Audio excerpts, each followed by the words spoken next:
Hey everyone, thanks for jumping back into the Cryptoverse. Today we're going to talk about Bitcoin. The battle begins. If you guys like the content, make sure you subscribe to the channel, give the video a thumbs up, and also check out the Telegram channel, which you can find a link to in the description below. Also check out the sale on the premium list. You can find a link to that in the description below as well. Let's go ahead and jump in. So the 20-week SMA and the 21-week EMA have now been breached. And this is, tests of these moving averages in a bull market can be quite grueling, and they can last a while. Whether we hold it or not, the battle to hold it can last a while if history is any indication. If we go back to the last cycle, we can see times where we tested the 20-week moving average for months at a time before actually bouncing above it. Here was another example of testing it for a couple months before finally moving back above it. There have been times where we only tested it for a couple weeks, but a lot of the earlier tests of it were actually over the course of several months. Okay, now the only question, and we're going to be doing a lot of videos on this, because the question we really have to ask ourselves is, are we too far gone to hold it in the short term? Now, in the grand scheme of the market cycle, I think Bitcoin will go to six figures, but I also don't think the market cycle necessarily has to end this year. Okay, let me be clear about that.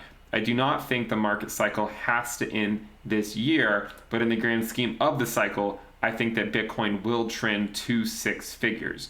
Now, the question becomes then, if we hold it as support, we have to recognize that the 20-week moving average is going to be moving up each week. We also have the 21-week EMA, which is already at around 46,654. The 20-week SMA is at 48,675, which we're slightly above right now. So let's suppose, the bullish case is we hold the 20-week as support. Imagine we hold it as support similar to some of these moves where we held it as support for a number of months. If that were to happen, we could have a grueling battle with the 20-week moving average that could take place, throughout the summer potentially. But we should also recognize that the 20-week moving average is moving up relatively quickly.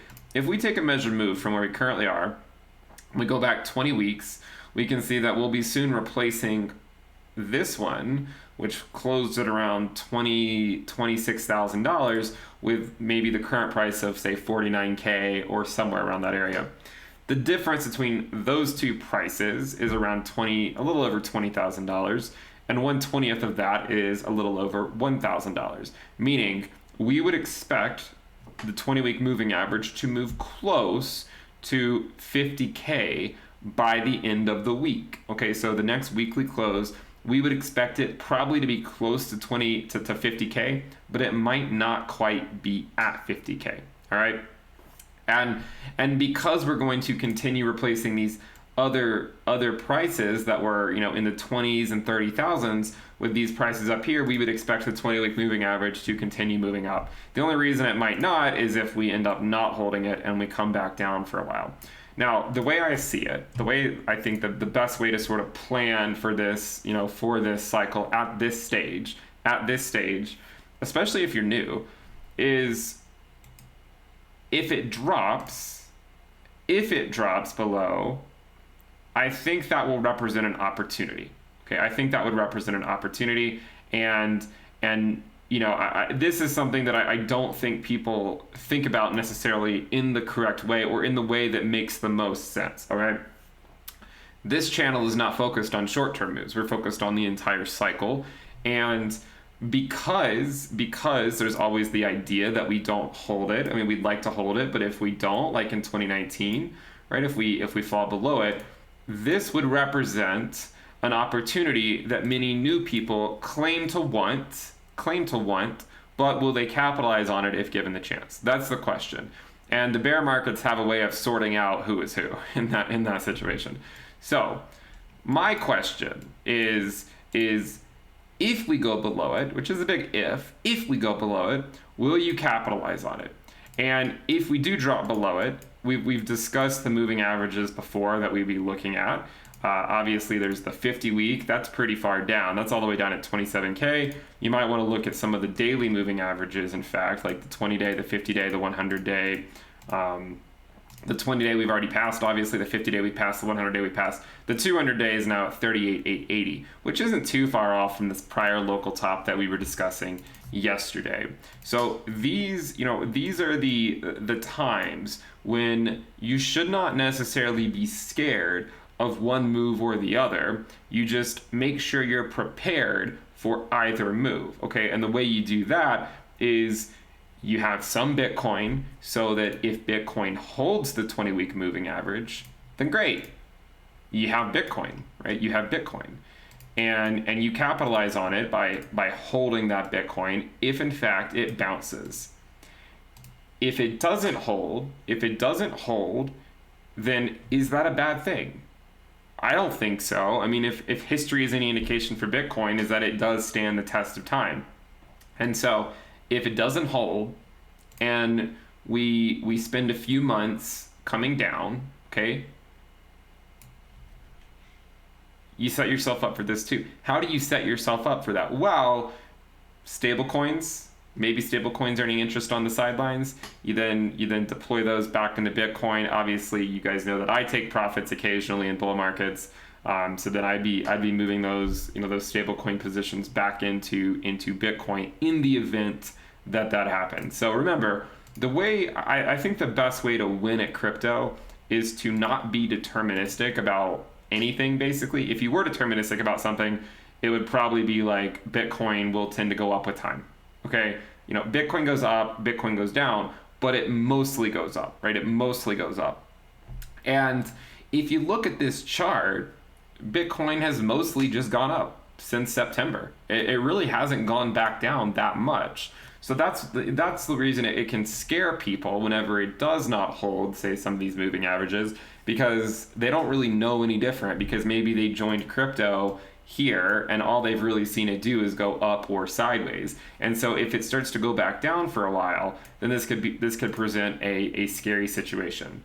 Regardless of whether we hold it or not, we know that testing the 20-week SMA is a battle, and we'll remember the battle. Just like if you were in crypto back in September of 2020, you'll definitely remember this battle when everyone was saying, oh, we can't hold it, we have to go fill the CME gap on the daily time frame. And I told you guys back then, there's no reason we have to go fill this gap, this CME gap on the daily time frame. And in fact, the people who waited for that to happen never would have bought Bitcoin, because it would have happened at $9,600 and we just went above it. Like, we had some wicks to like 98 or 9,900. We never went back down to 9,600 after we left these levels back over here in the summer of 2020. And so I say to you again, the 20-week moving average or the 21-week EMA, the 20-week SMA, the 21-week EMA, these battles can be grueling, especially if we hold them. Especially if we hold them, they can be very grueling. And if we don't hold them, it does not represent something that needs to be panicked over or anything like that. In my opinion, if it happens and we go down, it represents an opportunity to literally just buy Bitcoin where you could have bought it just a few months ago. Okay, just a few months ago. And so that is why in crypto, a DCA strategy tends to work out relatively well, because, and that's why I've said many times, I'm not buying Bitcoin when it was at 60K and whatnot, because I like to manage my risk. I mean, the last time I bought Bitcoin with US dollars was back over here at like 12 to 13K. That was the last time I bought Bitcoin. And so when I look at these charts and you might say, well, why? I mean, it's because at that point I started pouring more money into Ethereum and Cardano and Polkadot and Chainlink, and also because I went pretty heavy Bitcoin when we tested the 20-week moving average back over here. So, investing right now in altcoins, like throwing a ton of money into altcoins, is somewhat risky. Okay, it is somewhat risky because if Bitcoin does not hold the 20-week SMA and it goes down, in that environment, altcoins will likely bleed against Bitcoin. Now, you may say, well, hey, Bitcoin's gone below the 20-week. Remember, we're talking about weekly closes below the 20-week, and we're not going to do that for a few more days. So If you see weekly closes below the 20-week moving average down here, then altcoins generally will not perform that well. And that's why pouring a ton of money into altcoins at the 20-week is risky. It's not that it can't pay off, it can. It's just, it's risky because if Bitcoin falls below, then you would expect altcoins to bleed against Bitcoin. So we've come to a key phase of the cycle, and that is another test of the bull market support band. We sort of tested it here. We definitely tested it here, and we're definitely testing it again. Okay, and because of that, people are nervous. They don't really know what to do because they're like, all right, are we going down? Are we going up? Are we going to hold it? Are we going to go back and put in a new all-time high? Are we going back? Are we going to see a 90% drop or something like that? I don't think a 90% drop is in the cards by any means. In my most bearish scenario, which probably won't even happen, the lowest I could really see, I could see it going back down from here for sure. In terms of the grand scheme of the cycle.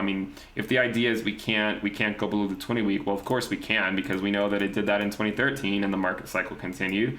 But I think from the current levels, we'll have to keep an eye. We'll have to keep an eye on whether we can hold it, because if we hold it, then the whole narrative changes, right? We're just back on course, and we just continue going up. Maybe we just hold it for a few weeks or a few months, and then we continue trending higher, and then everyone will say, all right, who capitalized on buying at the 20-week moving average? The problem is, okay, if we go below it, where would be the next area of support? Again, 42K, that might be an area to look out for. But if that fails to hold, and we go to say the 20 to 30K range, I do think that that's possible. I think that 20 in the 20s and the 30s, it's not necessarily out of the cards for it to happen, is my point. And if that happens, which is, again, it's a big if it happens, it should not be scary. It just represents an opportunity. It represents an opportunity if we're so fortunate for something like that to happen. It's sort of similar to to 2019. It went to 14K. No one really believed that move back then because it didn't really seem like it should be happening. And Bitcoin was very gracious to go back down and really let people load up. And I do think to some degree that this area right here is what really helped this bull market happen, because so many people were able to just load up on Bitcoin at that time, and it helped fuel this amazing rally that we've had. Okay, so at the end of the day, hey guys, we know we're gonna get battles with the 20-week SMA, and if we fall below it, we're gonna get battles with it trying to go back above it one day. But in the grand scheme of the cycle, this is par for the course. Recognize the different scenarios and how you could capitalize on them no matter what happens, because I can assure you no one's going to tell you definitively what's going to happen in the short term, and be consistently right about it every single day. And that's why I say it's business as usual. If we go below it, it's no big deal. It's just time to capitalize on it, because later on, I do think we're either going to go to 100K earlier rather than later, or we're going to have a dip, and it could last for several months, and then we'll go to that 6-figure milestone. This is my guess. We're either going to go straight to it, and by straight to it, I mean a test of the 20-week for a long time, then a slow grind back up, or we get a nice dip, allow people to load back up at lower levels, and then we gear up for another leg of the bull market. Okay. We've had 3 already. You could argue this was one, sort of a fake one. This was the main one, and if we get another one later on, then it's just one more move.